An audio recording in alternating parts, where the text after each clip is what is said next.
Hey guys! This is going to be two classes on anatomy. We're going to have the first part of it, which is going to be on bones and big masses. The second part is going to be on muscles. Now, what's really important to understand is that this is not going to be a science class. You're not required to memorize names of bones or names of muscles and that kind of stuff, unless you really feel like it. What's really important is that to take this knowledge and kind of memorize it visually, so that you could know what to look for when you're drawing a figure. And we're going to work with our friend David over here. What to look for when you're drawing a figure, what kind of landmarks to look for, what big masses to see, and how you can construct your own figure without any actual reference. The way you can think about a human body is first really distill the most essential thing about it. I think you can summarize a body into 4 lines. The first line is the spine. The spine is what's connecting 3 solid sections of the body. And actually, I just want to bring this up real quick. This book over here is wonderful. George Bridgman is an amazing an artistic anatomy guy to go for. And so if you want to learn anatomy, I highly recommend looking through his books. Now, one of the things he says, and here I'm going to open one of his drawings, is that you can think of the body, of the human body, as the body of a wasp, having 3 sections connected by a line. Each of these 3 sections, they don't really move within themselves. Their only movement is in relation to each other. So the 3 masses of the body are the head, the chest, and the pelvis. Forget about the arms and the legs for now. They really don't matter much. Now, what's connecting the head, the chest, and the pelvis is the spine. So when you're looking at a model that's posing for you, the first thing you can look for is the spine, the curve of the spine, the gesture of the spine. That's line number 1. Okay, line 1, spine. Line 2 that you can look for is the line of the shoulders. Now, what I mean by the line of the shoulders is, I'm going to draw on this in a bit, but here. You can see, do you see the clavicles right here? The clavicles are these bones that are kind of horizontal, sitting on top of your rib cage. They generally form a line. Even if your arm is raised, they still form a line. And this line really indicates the angle of your rib cage. The other line you can look for is the line of the pelvis. Now, when you're looking at David right here, and by the way, do you know that David is 17 feet tall? That's almost 3.5 times my height. So that's huge. Look at this guy. So anyway, the line of the pelvis, you can really see it right here, and here. These are the ridges of the pelvis, and we're going to go over that, but notice that they form a straight line, which is not horizontal, because people stand in a gesture. They don't stand like rigid robots, right? So the first line you can look for is the line of the shoulders. The line of the spine, then the line of the shoulders. Then line 3 is the line of the pelvis. Let's do it like this. And line 4, the line of the eyes. Let's do it like this. So just having these 3 lines gives you an idea of the gesture. Now, these lines, what they symbolize really is the major cubes that these three masses fit into. Now, now is when it's going to be really important, the stuff we've been talking about, cubes and cubes in perspective. So you want to remember how to find middles of cubes. I'm just going to do a quick reminder over here. So here I'm looking at a cube. Here.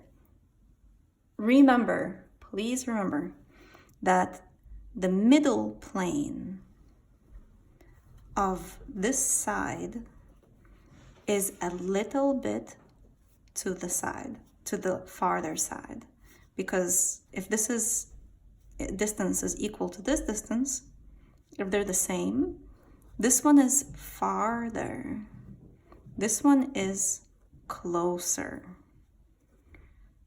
So what does that mean? That means that farther things are smaller, closer things are bigger, right? If it's closer, it's going to look like it's bigger. If it's farther, it's going to look like it's smaller. So always remember when you're looking at these cubes and the cubes of the body, and the body is symmetrical, the rib cage is the same on both sides.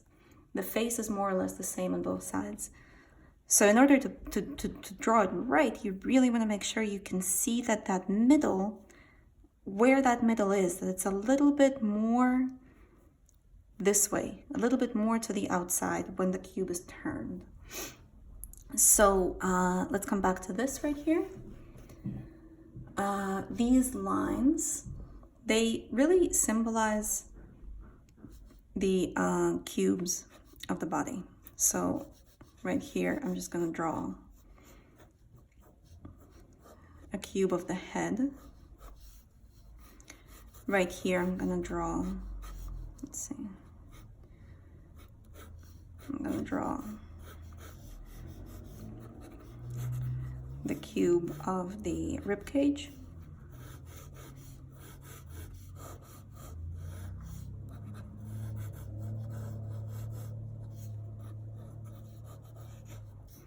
And here I'm going to draw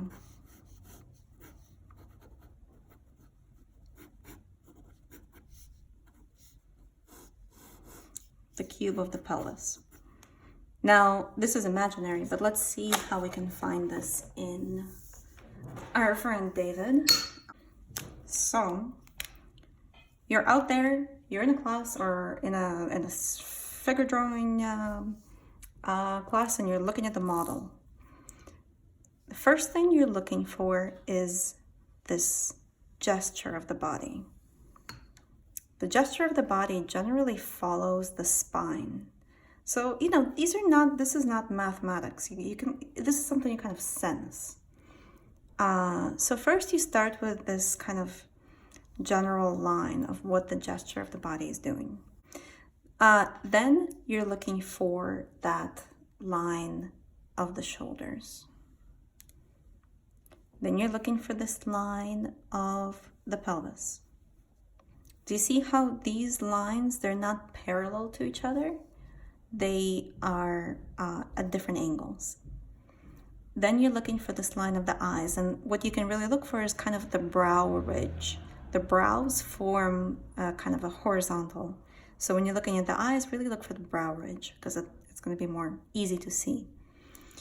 Now, as I was saying, these lines, they're what's forming these big masses, the cubes that are the three big masses of the body. The head. So I'm looking up at the sculpture, so that means the cube of the head is something I'm seeing from the bottom. There. Then I'm seeing the cube of the torso.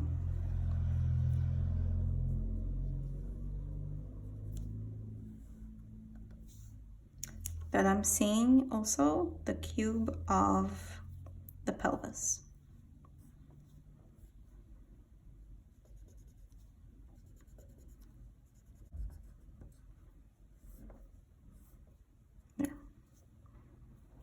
So you can really start seeing how these different masses relate to each other. Keep thinking about it as a wasp. So 3 sections that don't move on their own, but they're connected with a line and they move in relation to each other. Now let's take a look at another angle of the sculpture so that we can just practice a little bit seeing these big masses. Here's another angle of the same sculpture, same David, but from another angle. So our model has moved, or we've moved in relation to the model. But the same exact thing applies, just all the angles are going to be a little different. So let's start with the angle of the spine. What I'm seeing is an angle that's doing something like this. Not an angle, sorry, a line. Then let's look for the line of the shoulders. We can see this part of the shoulder here and here. So it's this pretty drastic, very diagonal line going like that. Then we're looking at the line of the hips. Just follow these landmarks right here and right here, and pretty much connect the dots. Here's the line you're looking for. Look at the line of the eyes, like this. So you can see it's a totally different set of lines over here. And these same masses are going to be oriented very differently in this angle compared to the other one. So in this case, I'm looking at the head pretty much from the front, more or less. Yeah, I'm looking at it from the front and the bottom. So I'm really seeing this cube kind of like this. I'm seeing it from the bottom. The rib cage, I'm seeing also from the bottom. And this time, a lot more from the side. There. You can look for these moments right here where the rib cage ends to really find this bottom angle. Okay, so really look at these blocks as blocks. Now, this angle, this mass right here. Okay, so you can see how this is so, the perspective is changing these horizontals so much, and it's like moving, and the way these masses are oriented to each other is actually the same as in the previous drawing, but because we're seeing it at such a different angle, it looks totally different. So this is something to really practice, seeing these angles. These 2 lines are likely to be the first lines you put in your drawing when you start. So I want to talk just a little bit to give you a general idea of how these 4 masses, the 3 masses and the spine really kind of work. We're not going to go into crazy detail about this, but just some key things for you to remember. Now, this is a really good book also on anatomy. It goes quite into detail by Peck. Yes, somebody named Peck wrote an anatomy book. Now, let's talk about the spine. He has great drawings in here. Most important thing to remember about the spine, this is it from the front and from the back, but look at it from the side. Now, this is really important. Do you see this curve? This curve is something that really is super noticeable in the body. So really look for this curve. And I'm gonna come back to that, so keep this in mind. Okay, rib cage. Think about the rib cage as kind of an egg shape. So kind of like an egg that's open at the top and open at the bottom. This is the rib cage from the front and from the back. Over here, the front of the rib cage is flat. That is important to remember because that means that this whole entire front part of the body, the entire front part of the body here is kind of it's a flat plane pretty much right here. And from this flat plane around the nipples, which are around here, the plane turns away so kind of at an angle that way. So the rib cage, what's really important to think about when you're thinking about the rib cage is that it's a cube, right? But think about it as kind of a flat cube here. So it's sort of wider and kind of flatter. Now, this only applies to humans. Obviously, this is all human anatomy, but rib cages are super different in animals. In animals, they're the other way around. They're kind of longer here and shorter here. So that's actually why animals generally sleep on their sides, because their rib cage is more narrow. And a human has a flatter rib cage. So the back is flat and the front is flat. So humans prefer to sleep on their backs and are able to. Animals generally, it's not something they're comfortable in, unless they're in something really soft, I guess. But think about it as a kind of a shape like this. Now, the reason I drew it kind of wider at the top and smaller at the bottom is not because this is the shape of the rib cage. The rib cage is actually kind of narrower at the top and opens up and gets wider towards the bottom. Here. But the thing is that you have the whole shoulder girdle sitting on top of the rib cage. So what you have is these bones, the clavicles. You can feel them on your own, under your neck. So these are kind of horizontal bones that they touch down here next to the sternum. This is the sternum. And they sit on top of your rib cage, like this. Then on the back, you have the scapula.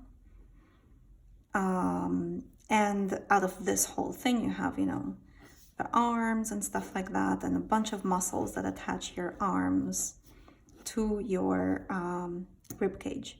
So because there's so much going on in there, it's got a lot of mass. And when you're looking at the body, you're really kind of seeing this whole thing all together. And it really, it's helpful to think about this area as wider and this area as narrower. You can kind of really see that. So when you're looking for the general mass of the chest, look for this whole complex of the clavicles from here to here, going down to the bottom of the rib cage from here to here. So that's why I drew it kind of like a trapezoid. And that's really, think about this as the shape that you're looking for. Another thing to keep in mind is when you're thinking about the rib cage is really think about it as this kind of a shell. It's open here, and this opening right here, it's about halfway up. It's approximate, so really think about it approximately as halfway up the height of the rib cage. Now, another thing to think about is when you're looking at your rib cage from the side, I'm gonna draw in the spine over here. So this is the curve of the spine that we were looking at earlier, right there. Here, the curve of the spine. I just kind of drew it in a line. I want you to see how these different parts fit in here. So you see this curve right here? This is the curve that accommodates for the rib cage. It curves out in order to fit into the rib cage. So this curve on your back, or when you're looking at the model, you're going to see this curve. No matter how the body is twisting and turning, this curve is always going to be there to varying degrees because there's skin and muscles covering it, but this is going to stay the same because your ribcage doesn't move. So really the spine, and here's, I'll put in the head right here. The spine really moves, here's the pelvis, really moves just in these areas and in these areas. Obviously nothing in here is moving and nothing in the pelvis is moving and nothing in the ribcage is moving either. So only these areas right here are flexible and these here are flexible. The pelvis, I feel like the pelvis is probably the most complicated bone in our body, the most confusing looking one. What you can really think about the pelvis is kind of like being the seat of the body. You can see that it's kind of like two open palms, right? Right here. And within this, there's this space right here. And within this space is pretty much all of our organs just sitting there. This is the pelvis from the front and this is the pelvis from the back. Now, I know it's a complicated object, but when you're looking at this, focus on just a couple things. Very simple. This area right here, this is called the iliac crest, although it doesn't matter what it's called, but it's the iliac crest right here, this, and this bone right here, the pubic bone. So let's go back to our lovely model right here. Now, when you're looking at the body, this is really what is standing out. These spots right here is where muscles from the top are attaching to this bone and muscles from the bottom are attaching to this bone right here. And it becomes a landmark. Here and here, these landmarks are really something to watch. And right here, you have the pubic bone.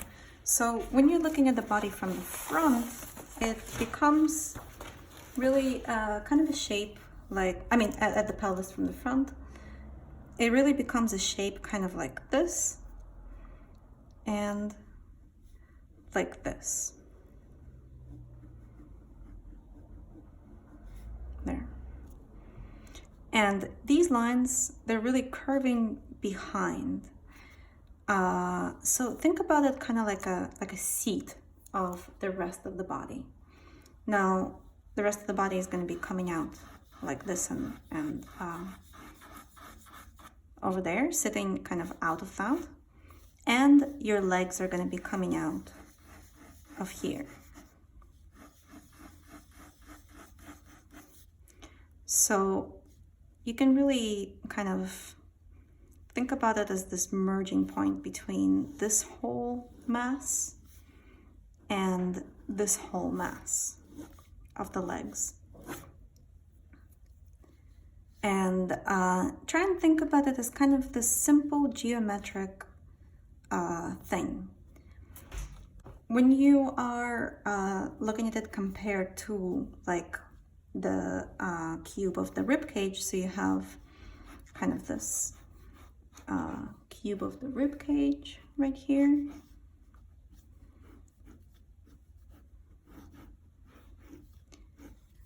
The pelvis is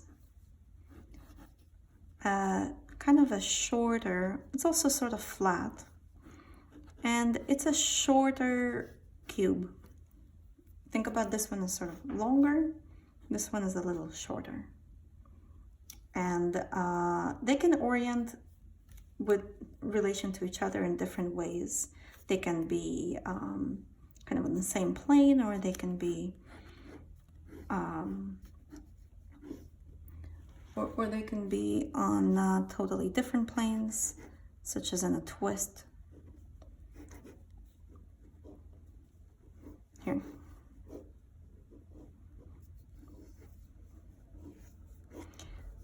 So, keep thinking about these as kind of stable masses that move in relation to each other. Now, the skull is something we're going to talk about a lot more in depth in a separate lecture. So I'm not really going to go into it too much right now. The only thing I want you to really keep in mind regarding the skull for now is that, again, it's a cube, right? So it fits into a cube right here. And it's, think about it as relatively even on the different sides. Like this one's kind of flat, this one's kind of flat. But the skull is more round, like more even on all the different sides. The eyes, the eye cavity is in the middle of the skull. A mistake that a lot of people make is drawing the eyes up on the forehead. They are not. They are in the middle of the skull. And think about the middles. So again, the middle is more to this side than to this side. This side is bigger. This side is smaller. So the middle of the skull, that's where it's going to be. And I can find the different parts of it based on this middle. For example, I'm going to know that the chin is going to be here. I'm going to know where to find the beginning part of the nose, for example. So here's my here's my head.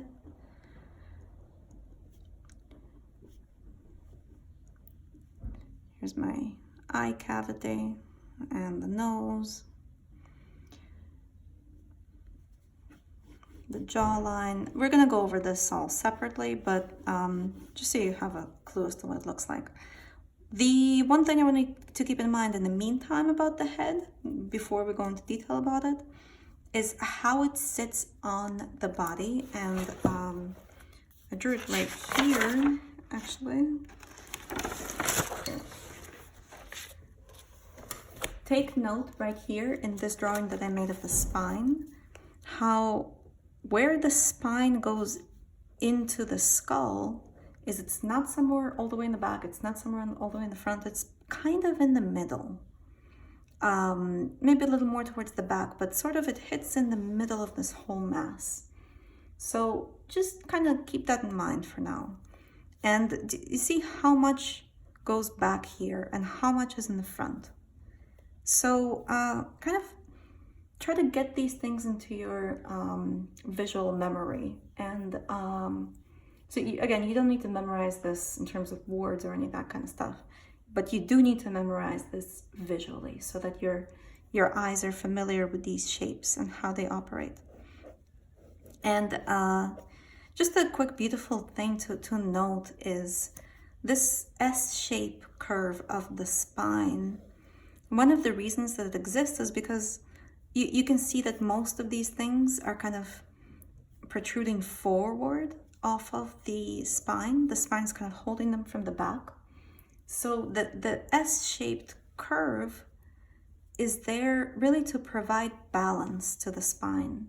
So because the rib cage is on the kind of all on this side of the spine and nothing much on this side, that's why the spine kind of curves out this way and curves out this way to balance out this weight. And this the whole concept of balance creates these beautiful shapes. So, this is just something to keep in mind and look for as you're drawing. So how do we really see all these three masses in the body a little more anatomically? I want you to look for various landmarks. So right here, this point right here is the top of the sternum. This here is your sternum, right there. This is the arch of your rib cage.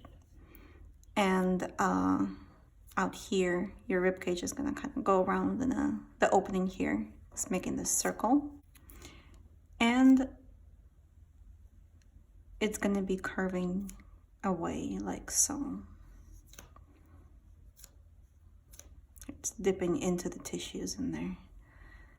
Now, you can see that there's more stuff going on in here. There's so much more, but all that is all sorts of soft tissue, all sorts of muscles that are attaching to the rest of the shoulder girdle. And I'm gonna talk about that in a moment. But here's what to look for in your rib cage.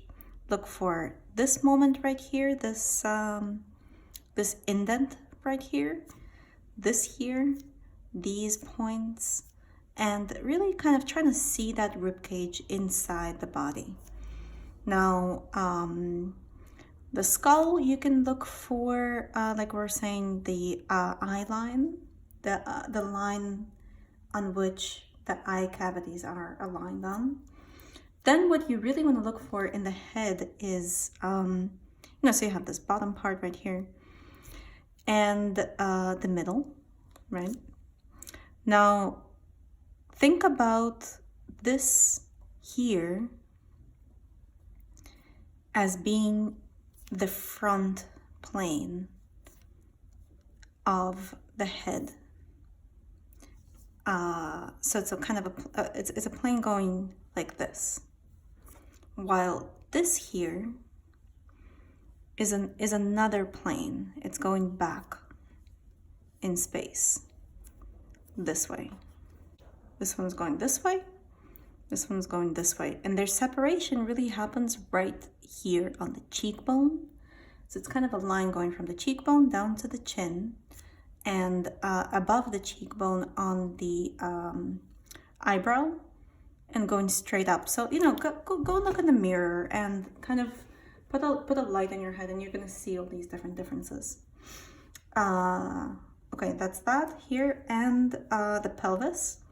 Look for this iliac crest right here, right there, and right there.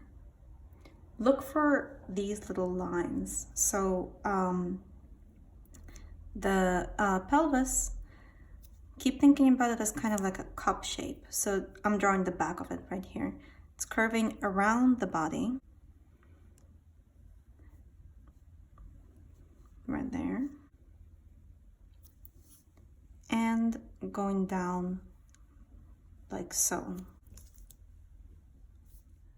And I want to go over the back real quick. I pulled up a picture of David here from the back, and just so to make sure that you're seeing all these same kinds of things here too.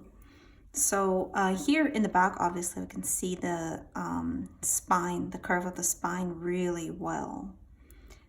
You can see this S-shaped curve right here. So you see it's kind of leaning forward towards the head and out around the rib cage and in again right here under the rib cage, and then into the pelvis. So in the back, you can look for this point right here, right there. You can usually see some a bit of the spine right here. It's kind of where the rib cage ends and where the neck begins. So you can know from that to draw your rib cage kind of going out like that. Now your pelvis, what you can look for here is the continuation of that iliac crest kind of coming up here. And it's a little hard to see in this photo in particular, but go look in the mirror and you're gonna be able to see these things. So what we're looking for here is, this is the pelvis from the back, and this crest continues right here and goes into the sacrum, which is the end point of your spine at the bottom. And what you're looking for here is really this line and how it goes around and on top of these muscles right here, the gluteus, and dives into the sacrum right here. I want to go over a little bit about the shoulder girdle. So here we have the rib cage.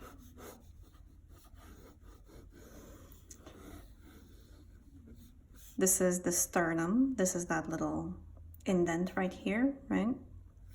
And the opening of the rib cage, like so. Now, the shoulder girdle is really consists of 3 parts. Your clavicle, which is the collarbone, your scapula, which is the big triangular bone that's on your back, and your humerus, which is your arm bone. So this is a scapula right here, and it's this triangle shaped bone that's on your back. Here's a body from the back, so you can see here's a scapula, and in the front you can see right here you have the clavicles, the collarbones, and the humerus, which is the arm bone right here. So these 3 bones really make up the shoulder girdle, and the cool thing about it is they're not actually attached to your rib cage at all. They're literally just kind of floating over it. Now, just think to give you an idea of the construction of it. You have the clavicle is a bone that starts right over here over this indent. It's pretty horizontal, and what it does is it kind of curves around your rib cage, like so. Then from the back you have your scapula. You can think about it as like a trowel. It's literally shaped like a trowel. It kind of comes out and meets your clavicle right here. It's really a triangle shape right there. Now, right between where these meet, so when you're touching your shoulder, the very tip of your shoulder on the top has this hard point, and this is this. It's actually your scapula coming out from the back and meeting the clavicle. So right under here, you have your humerus bone coming out. And the humerus bone actually fits into this hole, like a bowl-shaped area in the scapula, and moves around it. And so it's a ball and a socket joint. So it's moving like this, and that's why you can move your arm in any direction. You can move forward, back, all around. That is compared to a hinge joint. A hinge joint is like what's on your door. It can only move this way and that way, while a ball and a socket joint can move all around.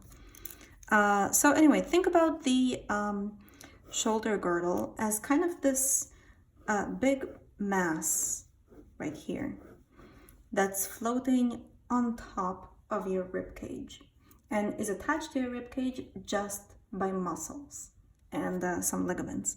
But it's not like it's a joint really. Now, since we're talking about the scapula, I want to go over what it looks like in the back, because it's really something, that it's a landmark that you can be looking for. So I'm just drawing your rib cage from the back over here, and the spine going like that. Now your scapula, think about it like a triangle. Literally like a triangle, like this, and like this.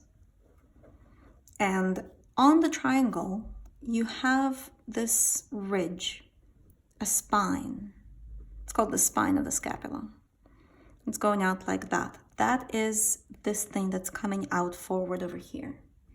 Now, this is really important because that is mainly what we see. So when we look at the back, what we see of the scapula is this ridge. These points are very apparent, and these points. So over here, I'm just gonna pull back up David with his back. The lighting is not terribly great here, but you can see. Do you see these muscles right here, where they go inwards? This point right here, this line and this line, that is this spine. And this right here, which is really noticeable in this picture, where there's a big shadow, this and this whole line is this right here. So these are extremely noticeable things when you're looking at the body. And there's a whole lot of muscles attaching to it, and we're going to go over that in the next section, but just kind of think about it as a triangle that's pointing towards the shoulder. Now, the next part of the shoulder girdle right here is going to be your humerus, which is your arm bone right here. We're not going to go too much into detail about this, but a couple things to remember. This is your humerus from a couple different angles. One is that the humerus is not just a straight line. It kind of has a bend going forward. And that's something, it's pretty subtle, but it's something you really kind of see when you look at the figure. So it kind of bends forward a little bit down the middle. The other thing to look out for in the humerus is this width right here. This is going to be kind of the widest part of your arm, because this is where all sorts of muscles are attaching to. So it ends in these epicondyles. I mean, it doesn't matter what it's called, but right here. So think about, there's a whole bunch of muscles here, and a lot of them are attaching to these kind of bumps. So these bumps are really something to look for when you're drawing your figure.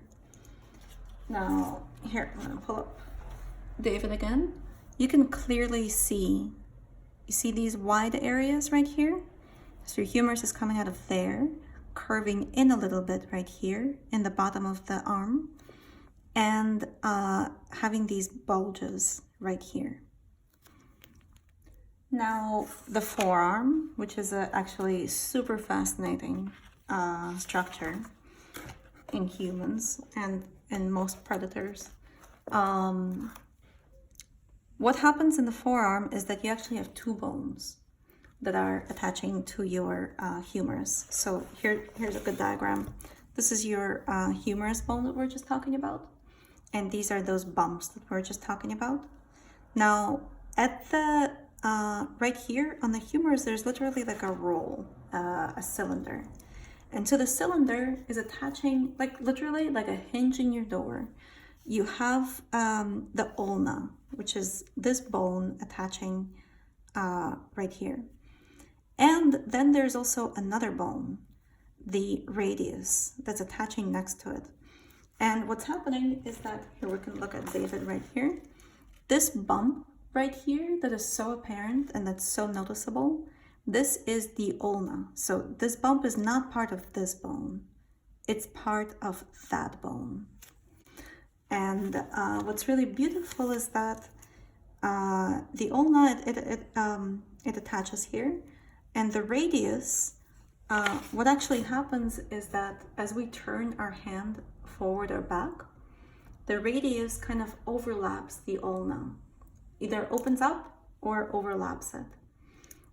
They kind of move like this to rotate your wrist, your hand.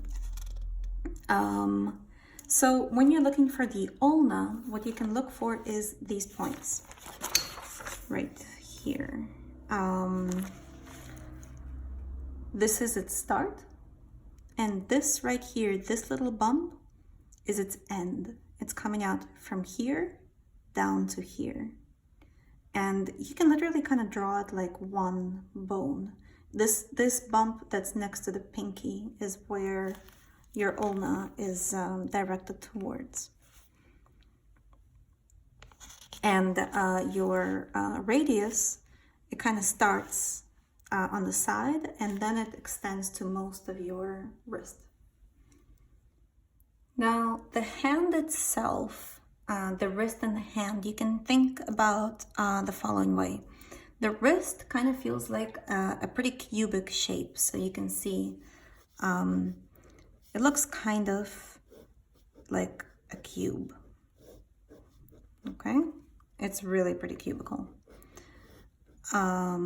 Then from the cube, there's the shape of this area right here. And think about it as something that is starting out narrow and expanding to being wider, like so.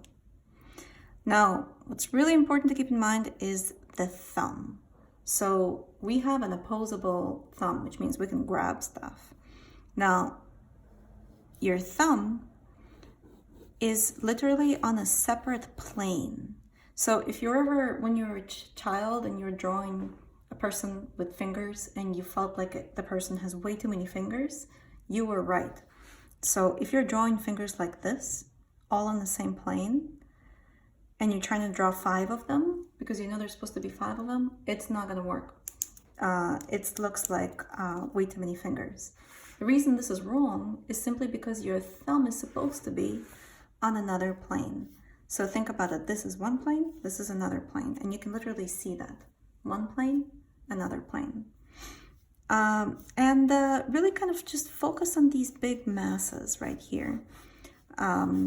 Focus on how the middle finger is the longest one, and the thumb starts way lower than the other fingers.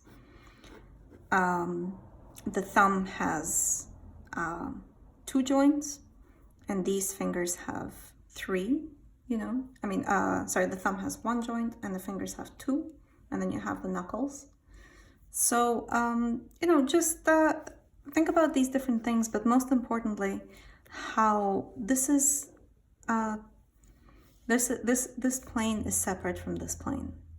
You can really see so beautifully in this sculpture how this looks so much, this wrist right here, looks so much like a cube right there, and then it's extending out into this kind of a shape, and then you have your thumb on one side, and it's expanding into these fingers on the other side. So keep thinking about simplifying, and keep thinking about making things geometric. Look for the geometry in the complex organic shapes. The next bone we're going to talk about is the femur, which is this upper leg bone right here. Now, here's a picture of the femur, and it's actually very similar to your humerus. It's super similar. So you have the same kind of ball and socket joint, like what we just saw on the upper arm. Then it goes down, right? And then here, there's 2 bumps. And that's exactly what we see when we look at the body. And it's exactly like what we just saw in the humerus, right? When we look at David right here, you can see these bumps right there, inside over there. Now, the one thing that I want you to focus on when you're thinking about the femur, the most important thing is that it leans inwards. So when you're looking at this skeleton right here, look at how the femur fits into the body. This is pretty much the most important thing for you to know about this. It comes out of your hip bone right here. It meets your hip bone in a ball and socket joint, and has an angle going in towards the knees. The knees are much closer together right here. And up here, the femur joint is much farther apart. And that gives the legs this kind of a gesture that moves inwards. Now, the other important thing, so that's 1, think about the femur moving inwards. And 2 is think about this outer part of the femur where it bulges out as the widest part of your hips. So when you're looking for the widest part of your hips, it's literally this right here. This right here. It's not up here. The pelvis is not the widest part of your hips. It's the femur. So the pelvis is up here. The pelvis is up here.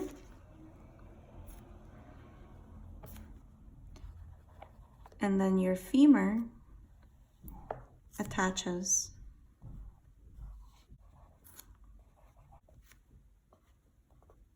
and you can really see that inward slope of it.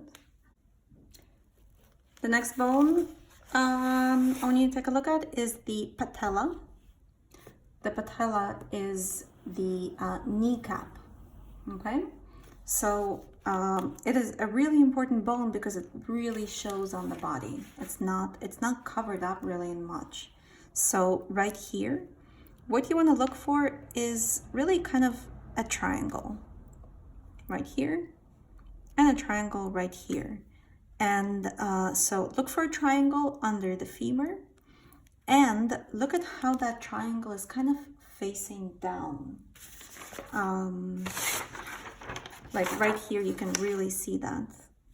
You can see how this, the patella is really kind of facing down on that knee. So you can really think about the knee as kind of this bone going in like this and then facing down and then turning into these other bones down here. Now down here, right below the patella, what we have is two bones. So it's all just like what's happening in the arm. Remember in the arm, we had the humerus, and then it turned into two bones, the ulna and the radius. The ulna kind of goes up and down, like a hinge, like a door hinge. And the radius goes around over the ulna and allows us to turn our hand. Now here it's very similar, but just a little different. What we have is the tibia bone. And the tibia bone is kind of the bigger bone right here. And you can see this ridge on your leg right here. You can really look for kind of a pointy area. It's a very small flat area in the very front of your leg. And what you can look for is kind of a triangle shape up here. And a ridge going down here. And this is your tibia, and on its side right here, and actually there's a little bump right here. On its side is your fibula bone. It's much more small, much more slender, and it ends right here in the ankle right here. So a couple things to look for in the fibula is this bump up on the top right there. You can just kind of feel your knee and you're going to find all these things. And then what's to look for is in your ankles. One really beautiful thing that happens is that your ankles are at an angle. You can really see that in the David right here. Do you see that this ankle is higher up and this ankle is lower down? And that's happening because of this right here. So your tibia is kind of higher up and your fibula is lower down, and these are your ankles. Look for this line when you're drawing your ankle. You can just like you're drawing the line of the hips and the line of the chest, you can draw the line of the ankles, and it kind of gives you the gesture of the foot. Now down here, you can really think of this bottom part as an arch. You can really see that as an arch right here, which opens up to the foot. And one major difference in here is that in the arm, your radius goes over the ulna and kind of moves. They go over like this, which allows you to move your hand in and out. In this case, the fibula does not move over the tibia. They're just like sturdy. They do not move compared to each other. They stay the same. And that means that you cannot turn your foot, all the way around. It kind of stays in the same position. And that's really the major difference here. And when you're thinking about the foot, there's just a couple things that are really important to think about. First of all, it's kind of, you can think about it as narrower at the top and wider at the bottom. So it's expanding kind of like so. In this sort of a shape when you look at it from the top to the bottom, from the top. And when you look at it from the side, right here, you can really think of it as a triangle with a base right here at the heel and right here at the, what's it called, like the ball of the foot, right? And then you have the toes. So what you can really look for when you're drawing the foot is you got this kind of the arch that we were just talking about, formed by the tibia and the fibula. Okay, here. And then out of this arch grows this sort of mass right here. You have the heel. And out of this, this shape like this, you have coming out your toes. And they're kind of in a different plane. And that's really something you can see right here in this drawing, for example. You can see this arch right here very clearly, like that. And then you can see this mass coming out right here. And then this shape of the toes coming out. And then this side. And here you can really see clearly this triangle shape. The heel. The ball of the foot. Right there. So I know this is a lot of information and it can sound overwhelming, but really try and think about these as looking points, things to look for in the body as you are drawing. So here, for example, I want to mark a few landmarks, really think of them as landmarks. Now, we started out with talking about this line right here, the line of the shoulders, right? Oh, sorry, my cat is jumping around. The line of the shoulders, the line of the brow ridge right here, the line of the pelvis right here. Now, how do you turn these lines into a body?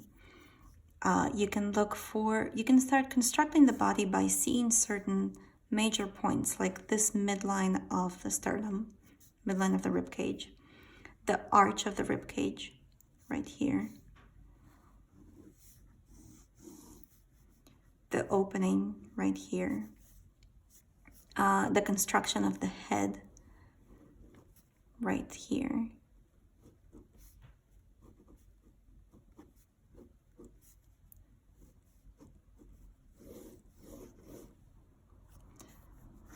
The shoulder girdle, right? So we have the clavicle coming out right there and right there. It's covered in the hand. Then we don't see the scapula right now, but it's coming out from the back and meeting us right here. Now over here you're gonna have, you know, your humerus, but what you can really look for is, you know, where that ends, that bone, and then you have the ulna and the radius kind of coming out here and ending in this cube shape here. Then you got this trapezoid shape here and kind of another one on another plane right here. Same, you can see it here as well, really beautifully. There. Then you have your pelvis. So keep thinking about it as the seat of your body, like the seat of your organs. Right here, curving out and around. So you have your body coming out of it and your legs coming out the other way. Now, again, the femur comes out over here and makes for the widest parts of your hips right there. And remember that it curves inwards towards the middle of your body.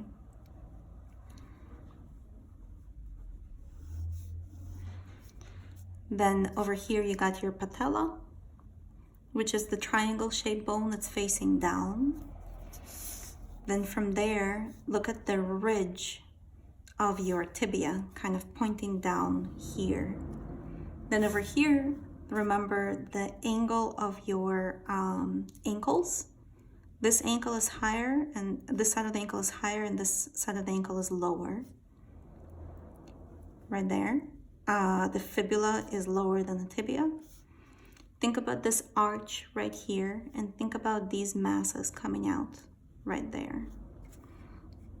Here you can see the arch here too. There. And here, for example, you can really see this like whole ball and socket thing because you're seeing the arm from the other side.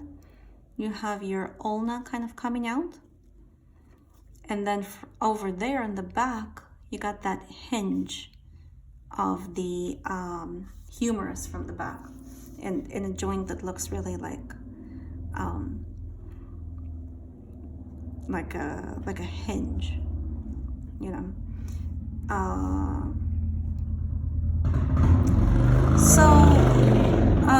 Think about all these different things that are the big cubes that are happening here. Keep thinking about, you know, where is the middle of this rib cage? So for example, I'm looking at this drawing again. You got, you know, this cube of the head that's kind of facing like this. Then you got this angle of the rib cage that's a totally different angle from the head.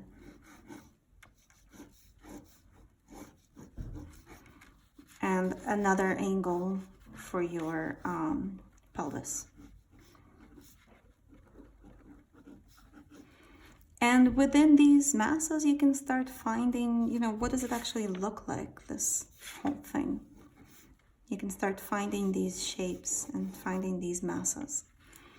So some stuff to think about. And now we're going to talk about muscles and how the muscles connect the bones together.